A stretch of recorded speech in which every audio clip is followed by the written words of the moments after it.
Welcome back to CS 520. This session I want to talk about converting floats to ints. I'm going to do it by working some examples.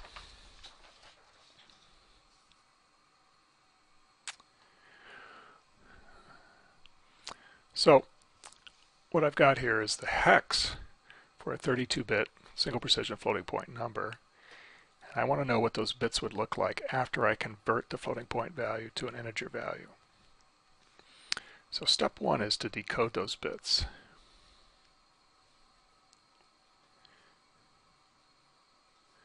So I'm just converting the hexadecimal one byte at a time, one hex digit at a time, to the corresponding binary. 1, 2, 3, 4, 5, 6, 7, 8. Okay. Then I know where the exponent is because I know the format of IEEE puts the exponent right there. And what is that exponent? Well, I know that's the 128 position. And then the bottom 4 bits of the exponent are all 1, so that's 15. So the stored exponent actually is 143. To unbias it, I subtract the bias amount of 127, so I get an actual exponent of 16. Okay. What about the significand? Now we know there's a hidden 1 bit, so we put that down, and then all these bits here, the stored significand, go to the right of the radix point.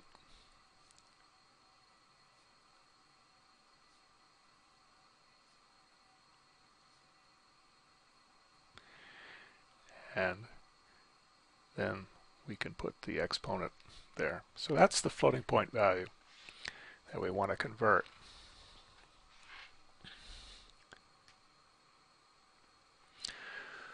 So an integer value has an exponent of 0 just implicitly. So what I basically want to do here is move the radix point over 16 positions. All right, 3, 7, 11, 15, 16. Right, we want to move it there. Let me just make sure I got that right. 3, 7, 11, 15, 16, right? So we're moving the radix point right there. Let me write that number down then. 1, 0, 1, 0, 1, 0, 1, 0, 1, 0, 1, 0, 1, 0, 1, 0, then a 1, then the radix point 0, 1, 0, 1, 0, 1, 0. Now it's times 2 to the 0 because I've moved the radix point 16 positions. Okay. When I convert a floating point number to an int, the fractional part gets discarded.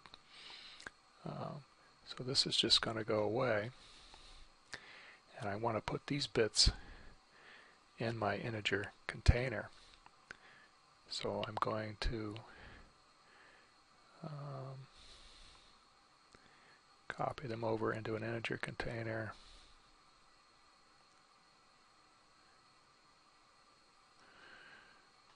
All right, how many bits do I have there? 1, 2, 3, 4, 16, 17 bits, right? So I'm going to have then 15 bits of zeros on top. 1, 2, 3, 4, 5, 6, 7, 8, 9, 10, 11, 12, 13, 14, 15. That should be 30, 32. Let's give it a shot. So if I want to see that in hex, I'm going to divide it in chunks of 4.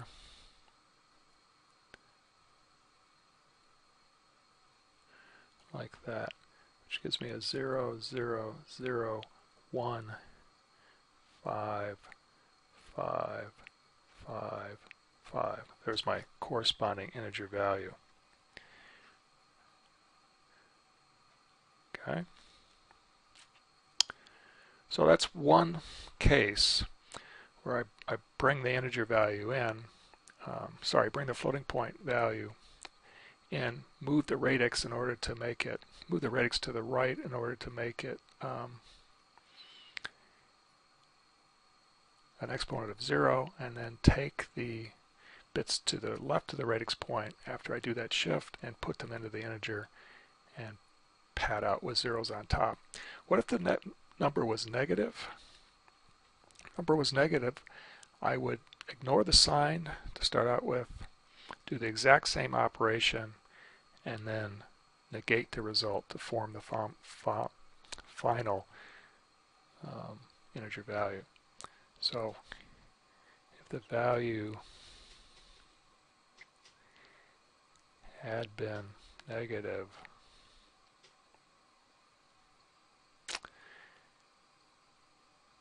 then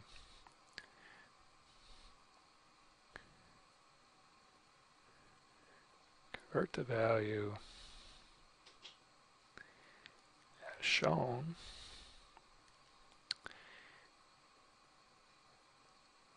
and then negate the result as the last step. So basically you just notice the sign, and if the sign was set, you simply negate the result when you get done converting the value to int. Okay. If you were implementing this in C code, you probably would capture the significand in an integer value. So you probably capture the significand in its integer value. There's probably many ways to do this, but the first way that comes to my mind is you capture the significand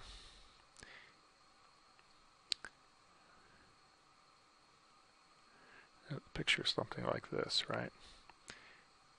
0. And you probably have all zeros up here.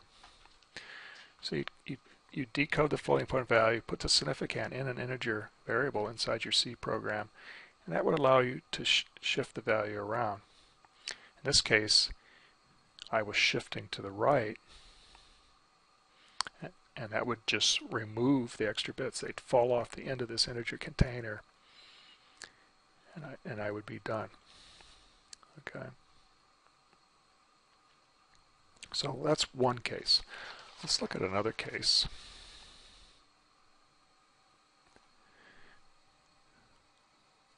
Again, I've got the hex for floating point. Got the hex for the bits that represent a floating point value. Again, step one is to decode the bits. Let's see, D is a C plus a 1.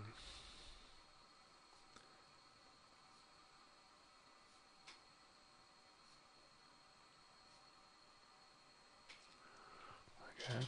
Again, I want to go in, find the exponent. The exponent is right there, those 8 bits. What is that exponent value? Well, it's 128, 64, 32, that's 16, an 8, and a 2. So 16, 22, 24, 2, 4, 5. So it's a stored exponent of 154. If I unbias it, I'm going to get an actual exponent of 27. Okay. So let's pull out the significand. Again, there's the hidden 1 bit, and I copy in these bits, right?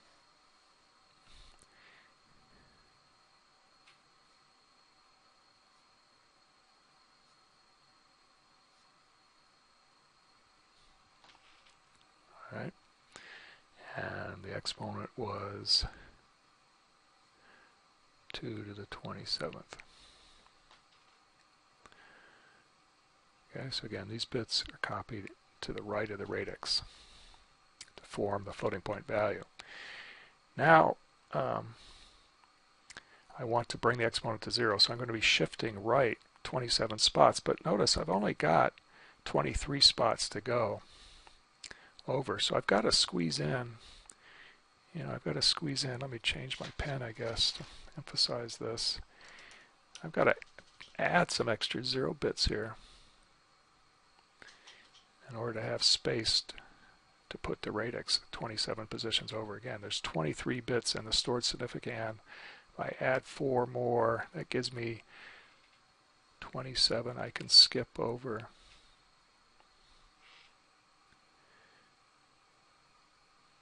When I put my radix, I move my radix over there. Again, this emphasizes that floating point values are approximate. When I go to convert this value to an int, I've got to introduce some bits here. I don't know what they are. Arbitrarily, I'm going to put zeros in there. It's my best guess. But again, those bits in some sense are garbage bits. We don't know what they are. We're pulling them out of thin air. If you go back again to your high school chemistry class, the balance stopped measuring at this point. It doesn't have accuracy to the right of this. We just assume it was zeros there, but the reality is probably should be some other value there. This is something you need to keep in mind when you're doing floating point calculations, and I'll try to in another session talk a little bit more about this. Anyways, I move that over. And that gives me 1 0 1 0 1 0 1 0 1 0 1 0 1 0 1 0 1 0 1 0 1 0 1 0, and the 4 zeros times 2 to the 20. I'm sorry, times 2 to the 0 now, because I've moved right by 27 positions. Okay. At this point, then, I'm going to move this into an integer container. All right, I'll pick up the whole number part of the number, discard the fractional part, which in this case is only zeros anyways, and then fill this out to be 32 bits. Again, the value was positive, so the upper bits are going to be zeros.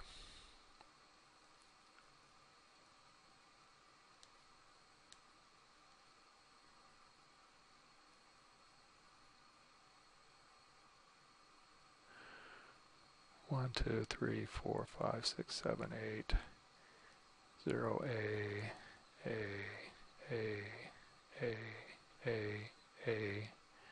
0.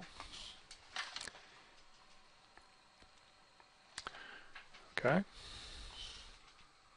that's the integer result. Again, if you were writing a C program to do this, you would have pulled those significand bits out into an integer container. Again, my way of doing it would be to put them in the lower part.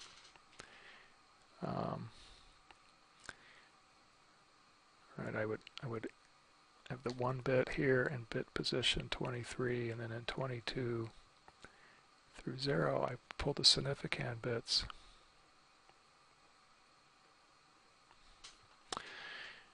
In this case, unlike the other example, though, I actually need to do a shift left in order to conceptually move the radix to the right spot. So when you go to implement this in C, in some cases you're going to bring the significand in and shift it right and essentially discard the fractional bits. In other cases you are going to bring the number in and then shift left. Okay. And of course these will be zero fill if the number is positive. If the number is negative, of course, I do this operation and then I just simply negate the result. Okay. All right, let's do one more example. Same story here. I've got a hex number that represents the bits for a floating point value. Step 1 is decode this.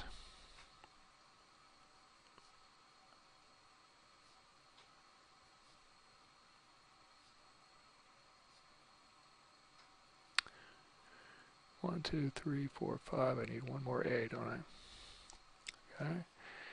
Reach in and grab the exponent. It's right in there again. Again, the number is positive. What is this exponent? Well, it's 128. Then I've got a 16, and then the bottom 4 bits are 1, so that's going to be 15. 14 and 5 is 19. 3, 4, 5. I've got a stored exponent of 159.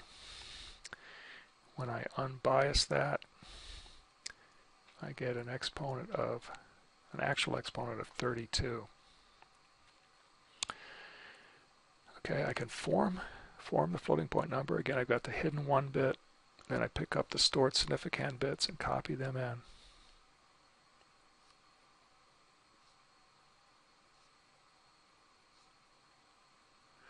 And this is times 2 to the 32nd. Okay. Now I want to drive the exponent to 0. But to drive the exponent to 0, it means I have to shift left 32 positions. And what's that going to mean? Where's that 1 bit going to end up? If my container ultimately is going to only hold, my integer container is a 32-bit integer, this bit is going to end up too far to the left. So shift left 32-bit positions. The result will overflow the 32-bit integer container.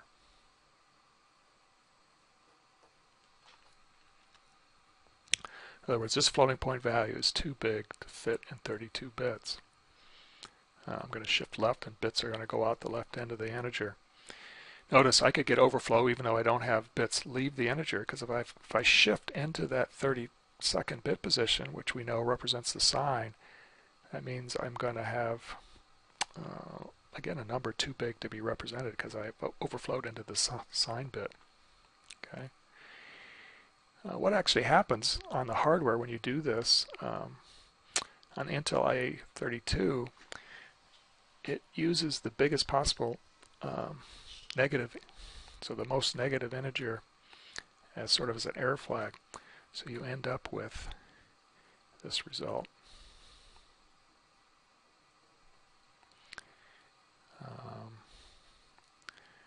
Most negative value. Okay. So overflow is definitely a possibility as you're doing this conversion. What other cases are there? Well, I think some other cases you should consider is if the exponent is all 0 bits. And remember, what are the cases there? Exponent is all 0 bits. Well, that is 0.0 if the significand is all 0, or it's denormalized.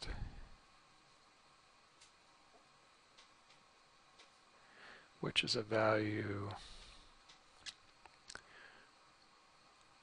close to 0.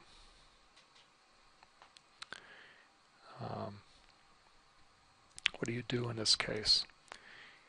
You just return integer 0. Right, it's either the floating point value 0 or it's a value very close to 0. Remember, these denormalized values have a 0 to the left of the radix. They have their significand bits over here, and it's times 2 to the minus 126. Right? Exponent is less than 0. It's a small number, fractional number. Okay, so you can just return integer 0. Okay.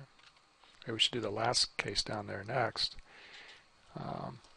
The exponent is less than 0. What is that? Again, it's a number.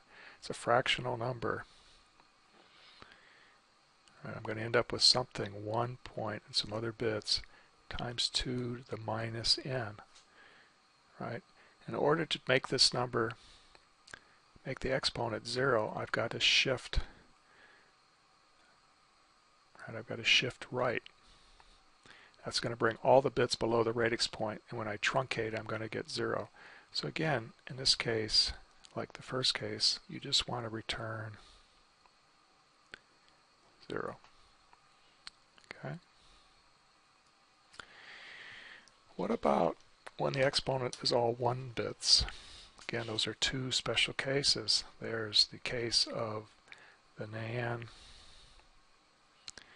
and there's the case of infinity. And it turns out in both of these cases, at least on the Intel IA32 architecture, you return the most negative number, which is 80000000. Okay. I think that covers the basic cases that you need to capture. So sit down and work some examples, think about that, design your code, and please use Piazza to raise any questions that come up.